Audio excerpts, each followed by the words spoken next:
welcome to my study. And it's a pleasure to host you here in this cozy little place.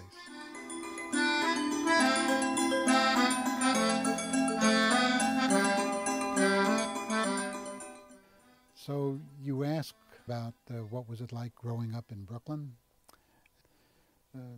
Brooklyn always felt like home. It's a big place with a lot of people, including a lot of Jewish people, as well as a lot of black people and Christian people and people of all faiths. Brooklyn was a very heterogeneous place, and we rubbed shoulders with all sorts of people. My father was a confirmed leftist, far leftist, socialist, and an atheist, a very confirmed atheist. I mean, my father and mother were very, very proud Jews, but in a secular, cultural, historical vein, so never religiously. I happen to be a believer in God, and my faith in God is very strong.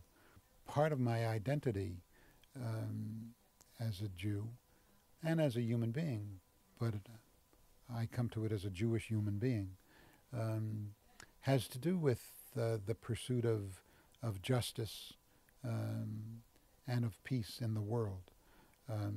Part of my upbringing was that my father always taught me to develop a sense of identification with the underdog and with the downtrodden and with the victimized and with the exploited and the persecuted and the oppressed.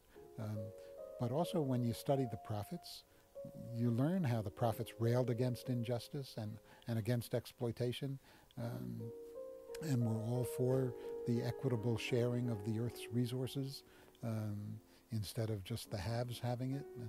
And so it all formed an integrated whole with me.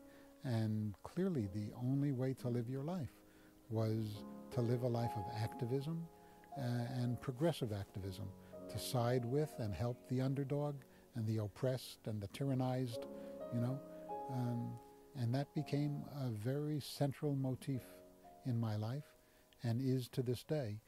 When I told my father that I was going to become a rabbi, he was outraged and livid and didn't speak to me for a spell.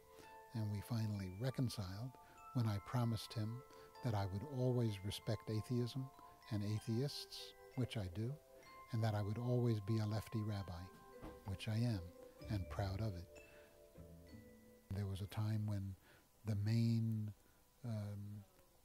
highest security prison in Massachusetts was in a state of turmoil, and the prisoners were trying to take hostages from amongst the guards in order to protest their treatment in jail and to try to strive for better treatment. And a call went out to clergymen to come to that jail, which was in the town of Walpole. So this was the maximal security prison in Massachusetts, and to put our bodies between the prisoners and the guards to prevent the place from blowing up. I was at a dinner with my wife and another couple, and at first when the call came asking me to be one of the clergy to go to Walpole and to put our bodies there, I said to the journalist who called me, I said, "I'm sorry, Lou, I remember him so well. I can't go tonight. I have a commitment to be at a dinner, to have a dinner reservation." And it was snowing and it was blackout, and I couldn't concentrate on the conversation. And I whispered to Berta, my wife, I said, "Honey, I have to leave. I can't stay here. I can't concentrate on what's being said. I don't want to eat the food. I have to go to Walpole." And she understood, and she was very supportive. And I excused myself with the other couple, and I drove to Walpole. Were you scared? Scared out of my mind. Are you kidding? I was scared out of my wits. I remember being so nervous that my legs were shaking, and I had to go, like you're leaning against a bookcase, I had to find a wall to lean against to keep my legs from shaking. And I found a brick wall, and I leaned against it, and I settled down, calmed down, and more of the prisoners came over and introduced themselves, and then they were going to have what's called a town meeting, a democratic meeting. And it was just a wonderful democratic meeting. And I began to feel less and less nervous and more at home and secure. And that's how it went. But I'll just never forget the experience. It's written indelibly in my soul and in my consciousness.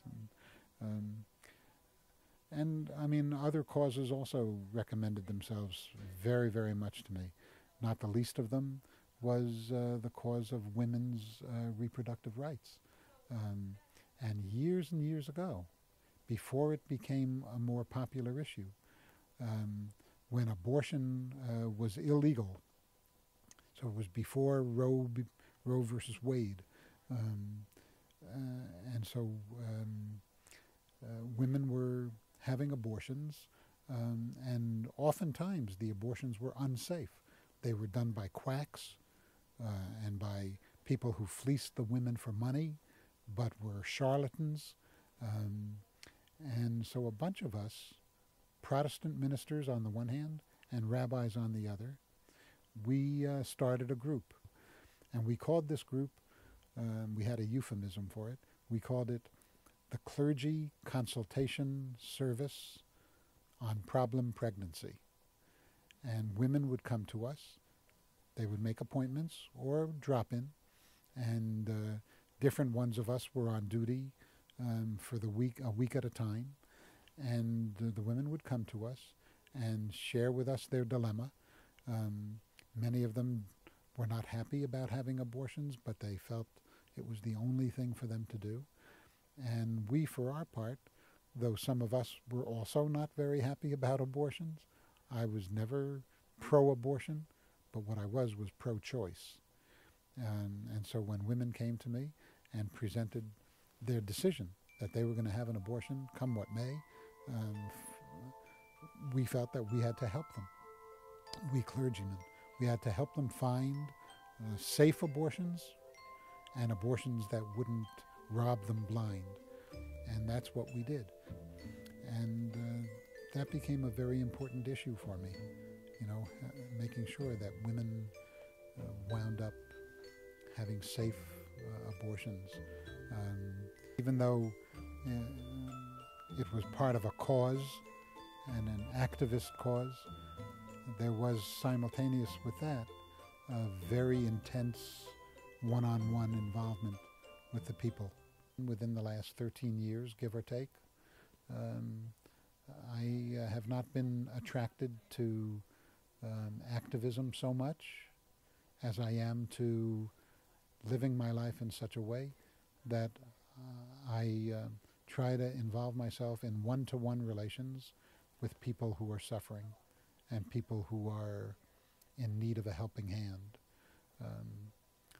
Like in the hospital, for example, where I'm relating one-to-one with people who are very, very sick and who need terrible operations. And for most of them, the prognosis is horrible. And their days are numbered. And involving myself in a one-on-one caring relationship with them is the way I try to invest myself these last 13 years, and I think that's going to continue to be the way I'll invest myself, not through activism, but through one-on-one relations with people who are down and out. Every one of us is here for a purpose, or as I sometimes say, a mission. And that it's a mission that's devised by God but discovered by us. And every one of us has to figure out what is our mission in this world. Why are we here on this earth? And what must we do with our lives? And specifically to make our corner of the corner of the world that we inhabit, to make it better for our presence and for our life. I think that's the responsibility of every single human being.